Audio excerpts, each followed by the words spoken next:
بسم اللہ الرحمن الرحیم۔ السلام علیکم ناظرین، پروگرام مقابل میں میرے اور عامر متین صاحب کی طرف سے خوش آمدید کہیں گے اپنے تمام دیکھنے والوں کو۔ اس وقت پاکستان تحریک انصاف کی حالت کچھ ایسی ہے کہ آسمان سے گرا اور کھجور میں اٹک گیا۔ دوبارہ گنتی کا جو عمل ہے اس سے ان کی جو جیت ہے وہ ہار کے اندر تبدیل ہو رہی ہے۔ مخصوص نشستوں کا معاملہ ہے، اس پہ بھی پشاور ہائی کورٹ نے ایک بہت بڑا جھٹکا لگا دیا ہے۔ سنی اتحاد کونسل کے جو امیدوار ہیں وہ زیرو قرار ہیں۔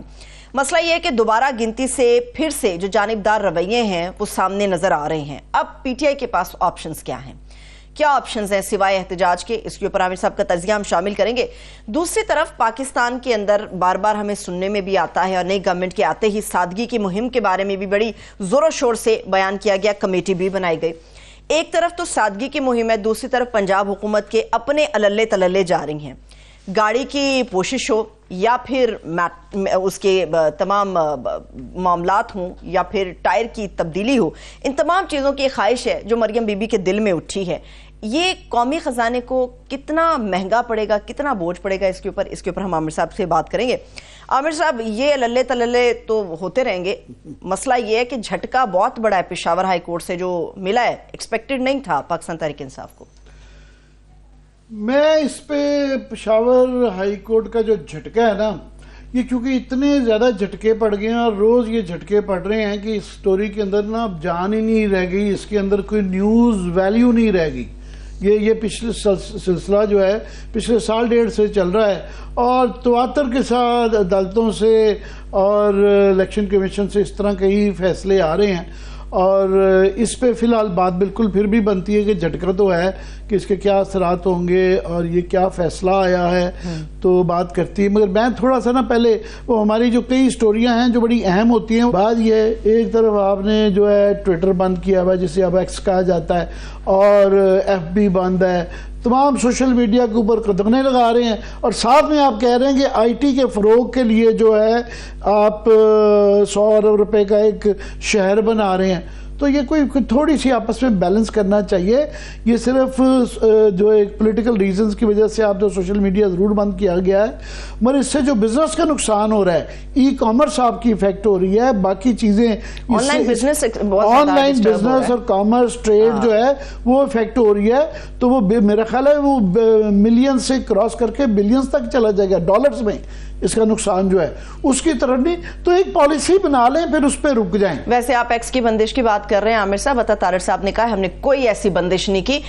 میں ہمارے ساتھ اس وقت محمد زبیر صاحب سینئر سیاستدان موجود ہے۔ بہت شکریہ زبیر صاحب، تھینک یو سو مچ آپ کے وقت کے لیے۔ جی میں زبیر صاحب کا خاص طور پہ مداح ہوں کہ یہ ان چند لوگوں میں سے ہیں جو کہ ہر دور میں انہوں نے حق سچ کی بات کی اور اس کی سزا بھی بھگت رہے ہیں، کہ ابھی بھی یہ بڑے ماڈسٹلی بات کرتے ہیں، مگر یہ فارغ ہو چکے بھی ہیں۔ یہ it took some time for the others, مفتاح اسماعیل، شاہد خاقان عباسی، اور اس لسٹ کے اندر جو ہے نا اور بھی ایک دو نام آ جاتے ہیں، دانیال چودھری کو بھی ڈال لیں، کہ جس نے کوئی تنقید کی، چاہے وہ پازیٹیو بھی کی گئی، وہ یہ اتفاق نہیں ہے کہ وہ سارے ہی فارغ ہو گئے ہیں۔ تو میں میں پہلے تو یہ چاہوں گا اوورآل کہ زبیر یہ بتائیں کہ یہ کیا آپ کو جو بالکل اتنی آپ کی کاوش رہی ہے، آپ اتنا لڑتے رہے ہیں، سفر بھی کیا ہے، تو یہ ابھی کیا ہوا کیا ہے؟ میرا خیال ہے ایک تو ظاہر سی بات ہے، شاہد خاقان نے جس طرح سے کہا نا کہ ایکچولی میری نظر میں، ہم سب کی نظر میں P M L N politics کر رہی تھی کسی پرنسپل کی بنیاد پر، اور وہ میں وضاحت بھی کر دیتا ہوں، لیکن جب آپ پولیٹکس پیور پاور کے لیے کر رہے ہو تو وہ بہت ہی ایک عجیب سی چیز ہوتی ہے، اس کو اپنے آپ کو انٹرنلی سیٹسفائی کرنا بڑا مشکل ہوتا ہے۔ میں نے جب P M L N join کی تھی تو اس جو پاکستان کے کور ایشوز ہیں اس کو بیسکلی مد نظر رکھتے ہوئے ظاہر ہے تین ہی پولیٹیکل پارٹیز میجر ہیں، اب بھی اس وقت بھی تھیں، پی ٹی آئی، پی پی پی اور پی ایم ایل این۔ سو پاکستان کے حوالے سے جو کور ایشوز عامر، جس طرح سول ملٹری ریلیشنز کے حوالے سے، سولین سپریمیسی کے حوالے سے، جو اکنامک پالیسیز کے حوالے سے، وہ بڑی امپورٹنٹ ہوتی ہیں کہ آپ کی سوچ کس پولیٹیکل پارٹی کے ساتھ ہے in terms of economic policies. اس کے ساتھ ساتھ فارن پالیسی، خاص طور پر خطے میں کون سی پارٹی کا کس قسم کا سٹانس ہے انڈیا کے حوالے سے, افغانستان کے حوالے سے, ریجنل ٹریڈ کے حوالے سے, تو یہ بڑے کور ایشوز ہوتے ہیں. تو میں نے اس لیے نہیں جوائن کیا تھا کہ جسٹ لائک دیٹ کہ پی ایم ایل این بڑی اچھی لگ رہی ہے. سو یہ وہ بنیادی چیزیں تھیں, اور ہر ایک کو اپنا رائٹ ہوتا ہے. That is why there is multi party system, جیسے پوری دنیا میں ہوتا ہے. اور اس کو دیکھتے ہوئے اس کے بعد جو مجھے موقع ملا, اور ظاہر ہے بہت زیادہ مجھے موقع بھی دیا گیا. میرا کوئی ظاہر ہے کوئی پولیٹیکل بیک گراؤنڈ تو ایسا تھا نہیں کہ مجھے وہ ایک دم سے اٹھا کے کہیں, نہ میرے پاس کانسٹیٹیونسی نہ پیسہ ایسا تھا. لیکن ظاہر ہے میاں نواز شریف نے مجھے موقع دیا, مریم نواز نے موقع دیا, اور میں with in 9 months after joining the party میں کابینہ میں بیٹھا تھا. اور اس کے بعد پہلے بورڈ آف انویسٹمنٹ میں, پھر پرائیویٹائزیشن منسٹر, پھر گورنر بنایا گیا. لیکن I repeat also in terms of the fact کہ جی جب ہم سمجھ رہے تھے کہ جس طرح دھرنا ہوا, اس وقت فرسٹ ٹائم ایک ایسا موقع ملا کہ اپنا پولیٹیکل پوزیشن لینے کا, جب عمران خان اور پی ٹی آئی آ کے بیٹھ گئے تھے تو اس کا مؤثر جواب بھی دینا تھا. That is when the media cell, the famous اور انفیمس میڈیا سیل. آپ میں مجھے یہ کہنے دیں کہ آپ نے جو ترجمان جتنے بھی نون لیگ کے تھے, اس میں سے آپ بس 1-2 نام جو آتے ہیں اس کے اندر پرومیننٹ نام, اس کے اندر آپ شامل تھے, اور بڑی آپ نے عزت کمائی. اور خاص طور پہ جو ووٹ کے عزت 2 ہے, میں سمجھتا ہوں وہ بھی مسلم لیگ کی تاریخ کے اندر وہ سب سے ہائی پوائنٹ وہی تھا. مگر ابھی یہ جو اس وقت پچھلے 2 سال میں پی ڈی ایم کی گورنمنٹ کے بعد سے سلسلہ شروع ہوا ہے کہ جو معاملات ہیں, اور یہ جو ابھی خاص طور پہ فارم 45, 47 جو ہے, تو ہم سب چاہ رہے ہیں کہ ملک کی بہتری ہو. اور یہ بھی کلیئر ہے کہ جناب اگر آپ نے کوئی ملک کی بہتری کرنی ہے اکانومی کے حوالے سے, تو آپ کو بڑے ڈراسٹک ریفارمز چاہیے, اور ڈراسٹک ریفارمز کے لیے آپ کو ایک سٹیبلٹی پولیٹیکل چاہیے. یہ جو معاملات ہو رہے ہیں, اس میں نظر آتا ہے کہ آپ کوئی وے فارورڈ ہو سکتی ہے.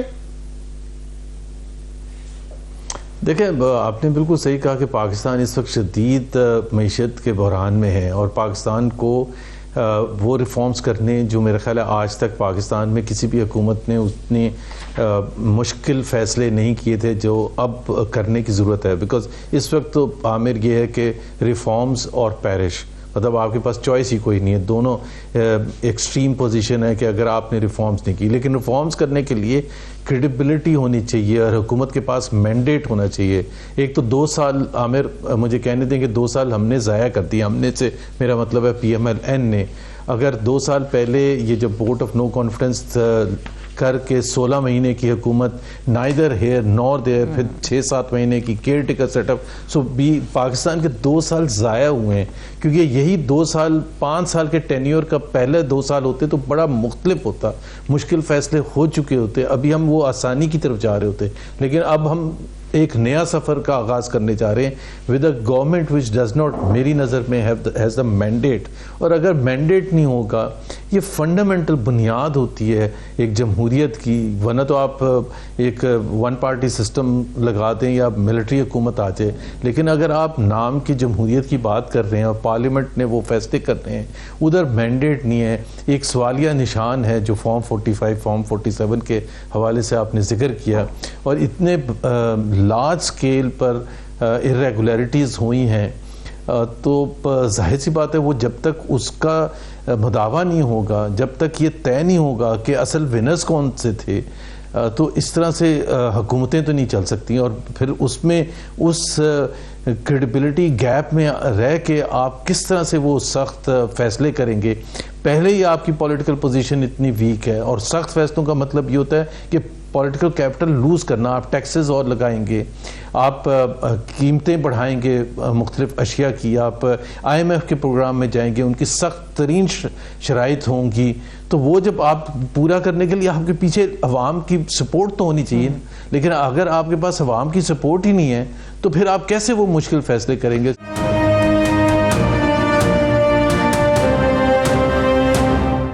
پرائیویٹائزیشن کے اندر آپ نے بڑا ایفرٹ کیا. ہم بھی سب چاہتے ہیں کہ جناب یہ جو لاس گیونگ جو ہمارے پبلک سیکٹر انٹرپرائزز ہیں وہ یار ان سے جان چھڑائیں, اس کے بعد اور بے تحاشا انتظامیہ کے, عدلیہ کے, یہ ساری چیزیں درستگی اس کی جائے. مگر اس وقت ایسے ماحول میں جب کیا جائے گا تو وہ پھر مشکل ہو جائے گا اس کو امپلیمنٹ کرنا.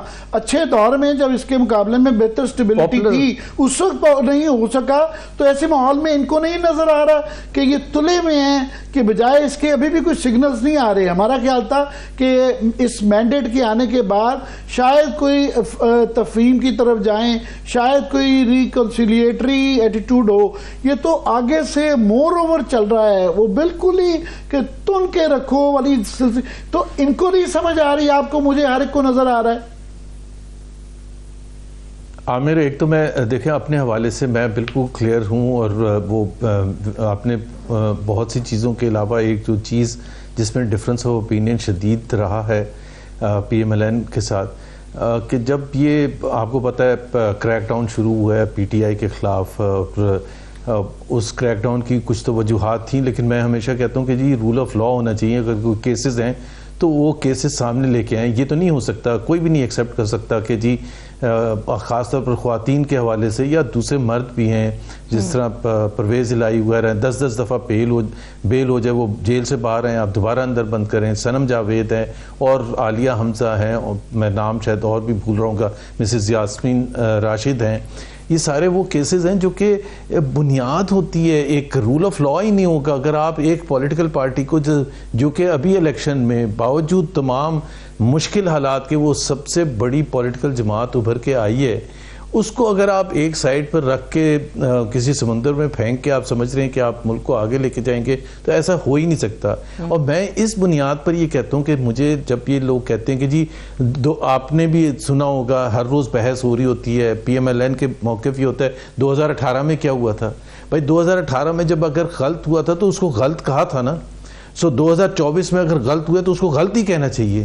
2018 میں اس لیے غلط نہیں کہا تھا کہ جی اگر ہم اس کو کسی طرح سے غلط ثابت کر دیں تو ہماری باری آ جائے گی. وہ غلط تھا, اس کو غلط ہی کہنا چاہیے تھا.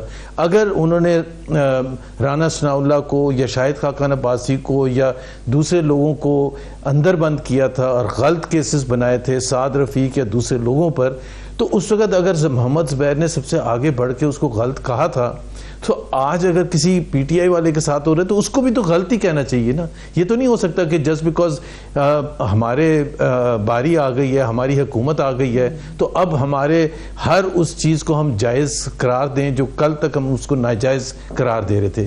اگر الیکشن میں 2018 میں خرابیاں تھیں جو کہ تھیں, آر ٹی ایس بیٹھ گیا تھا, تو اس دفعہ فیبری 8 کو بھی رات کو اس سے بھی اس کی ڈگری بھی میں کہتا ہوں کہ بہت زیادہ ہے compare to the past. I mean I have been involved in 2018. ہم نے کلوز رینج دیکھا کہ ہم نے کس طرح سے مشکلات جھیلی تھی, یا اس کے بعد جو کہ انٹیمیڈیشن یا تھریٹس یا جو بھی تھی. لیکن ہیونگ سفرڈ, آپ یہ تو بہت ہی عجیب سیاست ہو جائے کہ پھر آپ بالکل سب کچھ بھلا کے اور وہ ٹارگٹ کرنا شروع کرتے ہیں اور مزے لینا شروع کرتے ہیں اس چیز کا کہ جی آپ کی پولیٹیکل رائیول کو آپ پولیٹیکل اینیمی ٹریٹ کرنا شروع کر دیں.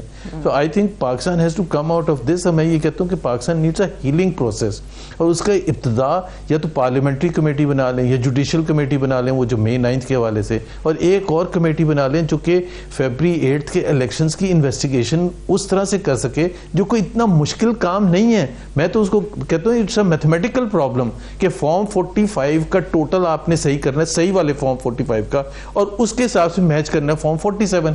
اب اگر پوری دنیا کی نظر پہ ان کے پوائنٹ آف ویو سے وہ کہیں کہ یار یہ آپ اتنا سمپل سا کام کیوں نہیں کر سکتے کہ آپ نے 300 پولنگ سٹیشنز یا 310 یا 320 پولنگ اسٹیشن ہوتے ہیں ایک نیشنل اسمبلی کے حلقے میں, اگر اس میں صحیح فارم 45 اگر آپ لے کے اس کا ٹوٹل کر کے فارم 47 اس کے حساب سے ایشو کرتے ہیں. اور what is wrong in losing an election? مطلب ساری دنیا میں الیکشنز ہوتے ہیں, ایک پارٹی جیتتی ہے ایک ہارتی ہے. اٹ از لائک یہ جو نا what is wrong in losing an election, For some people everything is wrong if they lose it. میں سمجھنا چاہ رہا ہوں کہ آپ you were the face of Noon League and you represented very well, I must say. مگر کیا آپ سے ایک دم جو ہے آپ کو بالکل ہی سائڈ لائن کر دیا جو گیا؟ آپ کو پتہ ہے عامر کہ اس وقت پی ایم ایل این میں 2 بیانیے تھے اور بالکل 2 مختلف بیانیے تھے. ایک مفاہمتی بیانیہ تھا which was led by Shahbaz شریف صاحب, اور ایک مزاحمتی بیانیہ تھا which was led by Nawaz Sharif صاحب, اور یہاں اس کی جو ترجمانی مریم نواز کر رہی تھیں. اب ہم اس مزاحمتی گروپ میں شامل تھا, اور اس میں ظاہر سی بات ہے ود ان دا پارٹی ایک شدید ڈفرینسز تھے. اب ظاہر سی بات ہے ہم اس چیز کو سیٹسفائی کرنے کی کوشش تو میں نے بہت کی تھی شہباز صاحب کو بھی کہ جی یہ جو مزاحمتی بیانیہ ہے یہ کوئی میں اپنے سے نہیں لے کے چل رہا, یہ ظاہر سی بات ہے جو بھی ووٹ کی عزت دو کا وہ بیانیہ بنایا گیا تھا, اس کے اوپر اتنا زیادہ زور لگایا گیا تھا, تو یہ تو ان کا اپنا تھا. وہ ان کا اپنا تھا, لیکن آپ نے اگر اس کا اینڈ دیکھے نا تو اسی سے آپ کو سب سمجھ آ جائے گا کہ جب ووٹ آف نو کانفیڈنس کی طرف جا رہے تھے تو آپ کو یاد ہوگا کہ اس سے 6 مہینے 8 مہینے تک پہلے تک جو بھی پی ایم ایل این کا لیڈر تھا, چاہے وہ شاہد خاقان عباسی تھے, مریم نواز تھیں, احسن اقبال تھے, اور بہت سب لیڈرز تھے, اور میں خود بھی, ہم یہ کہتے تھے کہ یہاں vote of no confidence Pakistan میں اسٹیبلشمنٹ کی سپورٹ کے بغیر ہو ہی نہیں سکتا. یہ دس از پبلکلی سب ریپیٹڈلی کہتے تھے. 2 مہینے پہلے تک ووٹ آف نو کانفیڈنس سے یہی پوزیشن تھی, 3 مہینے پہلے تک یہی پوزیشن تھی. تو پھر ایک دم سے کیا ہوا کہ vote of no confidence successful ہو گیا. اور ووٹ آف نو کانفیڈنس کا مطلب کیا تھا کہ آپ سویلین بالادستی کی جنگ لڑ رہے تھے, اور آپ نے اس کے لیے سیکریفائز کیا کہ جی ہم نے عوام کے ووٹوں کی بنیاد پر ہم نے حکومت میں آنا ہے. ہم اسٹیبلشمنٹ کے سہارے حکومت میں آنے کا کوئی فائدہ نہیں ہوتا, اس کا پھر ظاہر سی بات ہے آپ کو پرائز پے کرنی پڑتی ہے, آپ خود فیصلہ سازی نہیں کر سکتے. لیکن آخر میں آ کے آپ نے پھر وہی کر دیا, تو پھر وہی سے تو بہت سے لوگوں کا ڈسٹنس ہونا شروع ہو گیا. ابھی کیا اس کا پرائز پہ کر رہے ہیں؟ ہمیں تو لگتا ہے کہ وہ بڑے مزے لے رہے ہیں, ہیلی کاپٹروں کی سیر ہو رہی ہے, پروٹوکول ہو رہا ہے, آگے پیچھے لاش باش ٹور سب کچھ چل رہا ہے. اب دیکھیں اس میں وہ میں ہیلی کاپٹر پہ تو مجھے پتہ بھی نہیں ہے کہ وہ کتنی اس میں سچائی ہے کیا نہیں. میں کسی پرٹیکولر ہیلی کاپٹر کی جنرلی میں بات کر رہا ہوں, you know perks that come with the government. جی دیکھیں عامر, میں 5 سال حکومت میں رہا ہوں اور اچھی پوزیشن میں رہا ہوں. مزہ تو بہت آتا ہے حکومت میں, وہ جو آپ نے کہا نا پرکس اینڈ پریویلیجز جو ہوتے ہیں, آگے پیچھے لوگ ہوتے ہیں, جھنڈے والی گاڑی ہوتی ہے, اور ہیلی کاپٹر بھی ہوتے ہیں, سب کی سیریں بھی ہوتی ہیں. تو وہ اس کا ایک بہت سے لوگوں کے لیے نشہ ہوتا ہے, اور وہ ایٹ اینی کاسٹ وہ حاصل کرنے کی کوشش کی جاتی ہے. The other problem in Pakistan which is some thing that I think تمام پولیٹیکل پارٹیز کو سمجھنا ہوگا, اور وہ اسی طرح سے ہوگا جب آپ کسی اور کا سہارا لینا چھوڑ دیں گے. کہ اب مسئلہ یہاں یہ ہوتا ہے جس طرح پی ایم ایل این کی اگر آپ not at the political cost کہ آپ اپنی جو ہے بیانیہ اور پارٹی اور سیاست تباہ کر کے ان پرکس اینڈ پریولیجز کو اور کرتے. میں کوئکلی ٹائم تھوڑا ہے ہمارے پاس, کیونکہ ایگزیکٹلی جو ہے وہ میں کوئکلی چاہوں گا, کیونکہ آپ پرائیویٹیشن کے اندر بہت اس کو ڈیل کرتے رہے ہیں, اور ابھی بہت بڑا ایک ایجنڈا جو ہے پرائیویٹائزیشن ہے. تو اب سچویشن یہ پی ڈی ایم 2 آ گئی ہے, شہباز شریف صاحب آ گئے ہیں, تو یہ بھی اسکرپٹ کا حصہ نہیں تھا, ایک ہو گئے ایکسپیکٹ نہیں کر رہے تھے, یا یہ بھی اسکرپٹڈ تھا؟ نہیں, میرا خیال ہے جس طرح کچھ لوگوں نے کہا, جاوید لطیف صاحب نے بھی کہا کہ وہ دھوکہ دیا گیا. دھوکہ تو نہیں میں کہوں گا, but I think he was fed wrong information about the popularity of P M L N. Ground میں پاپولیرٹی تھی نہیں, ان کو یقین دلایا گیا تھا کہ پنجاب میں تو ہم 2/3 لے کے جائیں گے, اور ویسے بھی کے پی میں بھی بڑی سیٹیں ملیں گی, سندھ میں بھی بڑی سیٹیں ملیں گی. سو Nawaz Sharif obviously was looking forward to a good mandate to begin with. لیکن جب رزلٹ آنے شروع ہوئے تو پتہ چلا کہ وہ تو پی ٹی آئی سب سے لارجسٹ سنگل پارٹی ہے, ہمیں تو وہ نمبر آف سیٹس اگر وہ صحیح آتی تو بالکل ہی, اور میرے خیال ہے سب کو اندازہ بھی ہے کہ صحیح اگر رزلٹس آتے تو 40-45 سیٹیں آتی. تو وہ اس مینڈیٹ کے ساتھ تو میرا خیال ہے نواز شریف صاحب نے صحیح فیصلہ کیا کہ وہ پیچھے ہٹ گئے اور شہباز شریف صاحب, اب یہ مجھے نہیں پتا اس میں کوئی کانسپریسی بھی شامل تھی یا نہیں تھی, بٹ یہ اتنا مجھے پتا ہے کہ Mian Nawaz Sharif was fed with wrong information about her popularity کہ P M L N will sweep the elections. ایسی کوئی چیز حقیقت نہیں تھی, آپ کو میرے سے زیادہ اچھا پتا ہوگا. بہت بہت شکریہ زبیر آپ کے ہمارے ساتھ یہ خیالات شیئر کرنے کا. بہت شکریہ, تھینک سو مچ. محمد زبیر صاحب ہمارے ساتھ موجود تھے. عامر صاحب ابھی مجھے بریک کا کہا جا رہا, بریک لے لیتے, جب بریک سے واپس آئیں گے ایک اور بھی اہم معاملہ ہے عامر صاحب کے سامنے, اس کے اوپر بھی بات کریں گے. مگر اس کے ساتھ ساتھ جو ری کاؤنٹنگ کا عمل اب شروع ہوا ہے, اس کے اندر جیت اور ہار کے درمیان بھی جو جانبدار رویے حائل ہیں, اس کے اوپر بھی عامر صاحب کا تجزیہ شامل کریں گے. ہمارے ساتھ رہیے.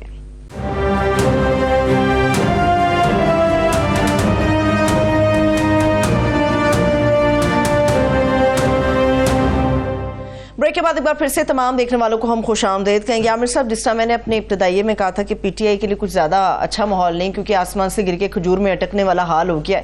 اس وقت جو ری کاؤنٹنگ کا عمل بھی جاری ہے اس پہ بھی بات کریں گے, آپ کا تجزیہ بھی لیں گے, اور ہمارے ساتھ ہمارے معزز مہمان سابق وفاقی پارلیمانی سیکرٹری رانا بلال اعجاز صاحب نے بھی ہمیں اسٹوڈیوز میں جوائن کیا. بہت شکریہ بلال صاحب, تھینک سو مچ آپ کے وقت کے لیے. اب ذرا ری کاؤنٹنگ کے عمل کی طرف بڑھتے ہیں. جی, یہ رانا بلال اعجاز صاحب جو ہیں یہ پہلے بھی سابق جو ہے ایم این اے رہے ہوئے ہیں. ان کے والد صاحب رانا اعجاز صاحب 5 دفعہ ایم این اے رہے ہوئے ہیں, تو یہ سیاسی خاندان ہے. ان کو جو ہے یہ جیتے تھے الیکشن 17,886 ووٹوں سے, جو ہے یہ جیتے تھے پہلے, نہیں سوری, یہ 7,791 ووٹوں سے جیتے تھے.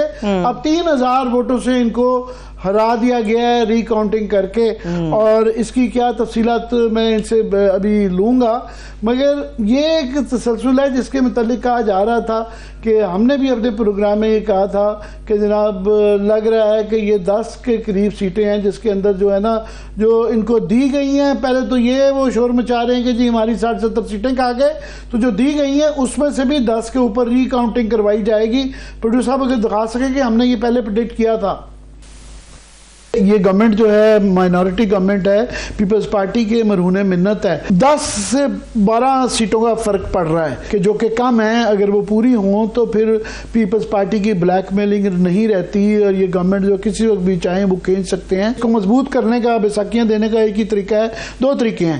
ایک یہ کہ یہ دیکھیں گے ہو سکتا ہے یہ نمبر جو ری کاؤنٹنگ کا شروع ہوا ہے یہ 10-12 تک چلا جائے, اور بھی ری کاؤنٹنگ ہے. جب یہ اتنا ذمہ لے لیا تو پھر سیر کیا تو سوا سیر کیا, تو یا پھر یہ مخصوص نشستیں جو ہیں یہ پتہ چلے گی کل جو فیصلہ آ جائے گا کہ یہ دے دی گئی ہیں, یا یہ سیٹیں دی جائیں گی, یا ری کاؤنٹنگ کی جائے گی. اور کی جائے گی تو اس کا یہ مطلب ہوگا کہ پیپلز پارٹی کا جو یہ لیوریج ہے کہ ان کی بیسس کے اوپر یہ گورنمنٹ چل رہی ہے, اس کو ختم کرنا. ایگزیکٹلی جو بات آپ نے کی تھی عامر صاحب, جی وہ تو ہو گیا ہے. ایک اور سیٹ جو NA97 تاندریاں والا جو ہے وہاں بھی دوبارہ گنتی کے اندر نتیجہ تبدیل کر دیا گیا ہے.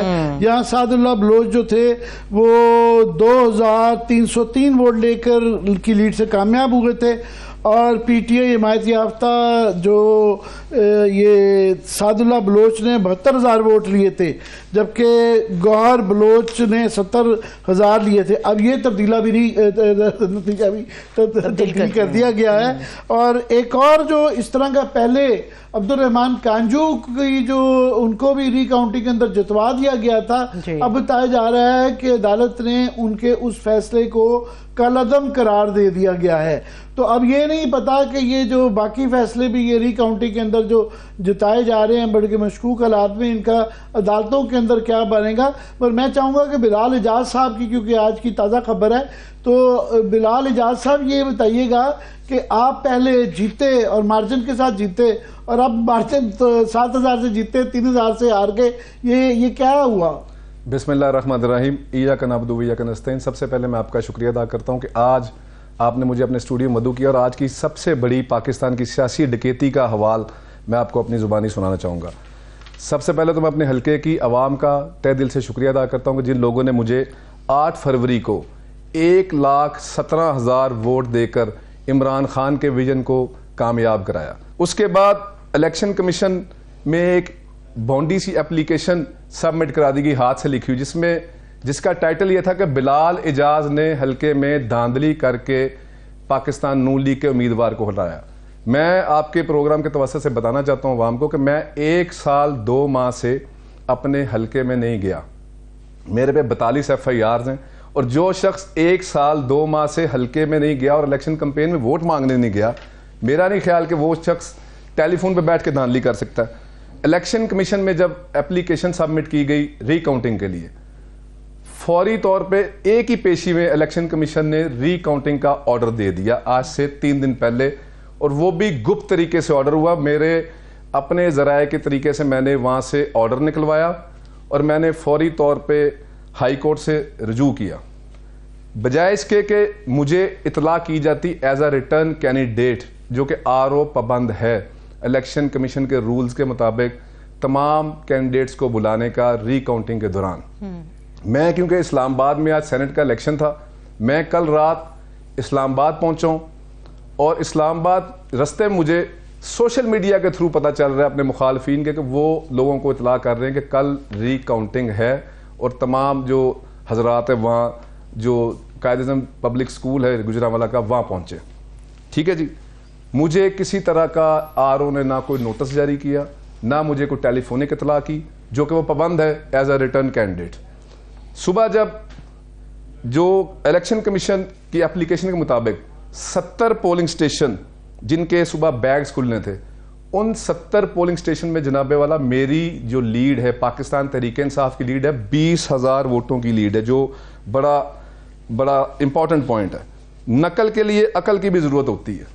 آپ یہ دیکھیں, جب سینٹ کا ووٹ کاسٹ کرنے کے بعد میں نے اسی وقت ان رائٹنگ, اگر آپ میڈیا پہ دکھا سکیں, سیکرٹری الیکشن کمیشن کے آفس فزیکلی میں خود گیا ہوں. میں نے جا کے سیکرٹری الیکشن کمیشن کو خود بیٹھ کے وہاں اپلیکیشن دی کہ جناب میں ایز اے ریٹرن کینڈیڈیٹ.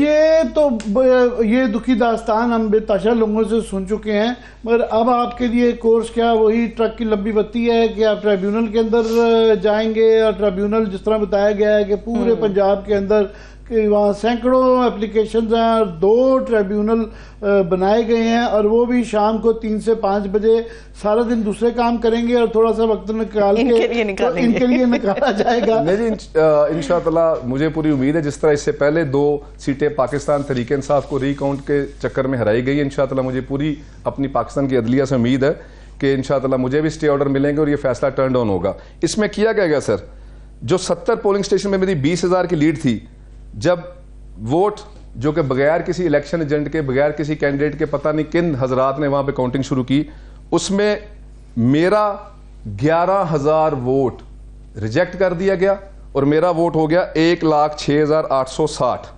اچھا, یہ جو آپ کی 7,000 کی لیڈ تھی, یہ 11,000 ریجیکٹ کرنے کے بعد 1,06,000 ووٹ میرا رہ گیا. اور جو نون لیگ کے کینڈیڈیٹ ہے جن کا 1,09,000 ووٹ تھا 8 فروری کو, 13 مارچ کو ان کا ووٹ ہو گیا 1,10,000. اور اس میں جو سب سے مذائقہ خیز بات ہے, آپ اگر آج کا جو جاری کردہ فارم 47 اس کو دیکھیں, اور کسی کینڈیڈیٹ کا, میرے علاوہ وہاں اور کینڈیڈیٹ بھی تھے, کسی نے 18,000 ووٹ لیا, کسی نے 9,000 ووٹ لیا, ان میں سے کسی کینڈیڈیٹ کے ووٹ میں 1 ووٹ کا بھی اضافہ نہیں کیا. یعنی ووٹ ریجیکٹ ہوئے ہیں بلال اعجاز کے ہوئے ہیں, PTI کے ہوئے ہیں, ووٹ 2,000 اضافہ ہوا, وہ نون لیگ کا اضافہ ہوا. میرا صرف ایک سوال ہے پاکستان الیکشن کمیشن سے بھی, کہ جو آپ پاکستان تحریک انصاف کے کینڈیڈیٹس کے ساتھ سلوک کر رہے ہیں, آیا وہی اپلیکیشن جو پاکستان تحریک انصاف کے کینڈیڈیٹ نے ری کاؤنٹنگ کی دی ہیں, آپ انہیں بھی انٹرٹین کریں گے؟ یہ تو مہربانو قریشی کی بھی اس طرح کی داستان ہے کہ 16,000 ان کے ریجیکٹڈ تھے, جبکہ وہ غالباً 6,000 ووٹوں سے وہ ہاری ہیں, اور فارم کے اندر جو ہے نا وہ 4,000 ووٹوں کا ذکر ہے. یوسف رضا گیلانی کا بالکل بس دھارا, میں یہی بتانے والا تھا کہ ان کے 140 ووٹ سے وہ جیتے ہیں, ان کی ری کاؤنٹنگ نہیں ہو رہی, اور یہ 7,000 ووٹوں سے جیتے ہیں, اور 10,000 یہ بتا رہے ہیں 11,000 ریجیکٹڈ بھی ہیں. ان کی ری کاؤنٹنگ ہو گئی ہے, 3 دن کے اندر اپلیکیشن آئی ہے, ری کاؤنٹنگ ہو کے یہ ان کو ہرا بھی دیا گیا ہے. تو یہ چل رہا ہے, اور یہ جو ہے لاہور کے اندر خاص طور پہ بے تاشا, ویسے تو اوورال حلقے ہیں جہاں پہ یہ اپلیکیشن یہ سوال ہیں, مگر آن چودھری کا ایک بڑا مسئلہ ہے, اور سب سے زیادہ تو میاں نواز شریف کا اس وقت مسئلہ چل رہا ہے کہ اب بڑے بڑے جیت صحافی جو خاص طور پہ کئی نون لیگ کے سمپتھائزر بھی کہنا شروع ہو گئے ہیں کہ جناب یہ میاں صاحب کے لیے 3 ٹائم پرائم منسٹر جب سپانسیرا سے ہارتا ہے اور لاہور سے وہ جیتتا ہے، اور اب سب کہہ رہے ہیں کہ جناب یہ جو ہے نا یہ بڑا مشکل ہوگا اس کو کور اپ کرنا، کیونکہ اس کی جو تفصیلات ہر روز نہیں آ رہی ہیں۔ میرا خیال ہے میاں صاحب کی شان یہ ہے کیونکہ وہ 3 دفعہ پرائم منسٹر رہے ہیں کہ وہ خود اعلان کر دیں، کیونکہ واقعی یہ اس آفس کے لیے بھی جو باعث سے فخر بات نہیں ہوگی کہ اگر وہ اس طریقے سے ہرائے جائیں، اور یہ تفصیلات خوفناک ہیں۔ بہت شکریہ، تھینکس سو مچ۔ دیکھنے والوں کا شکریہ، اپنا خیال رکھیے، خدا حافظ۔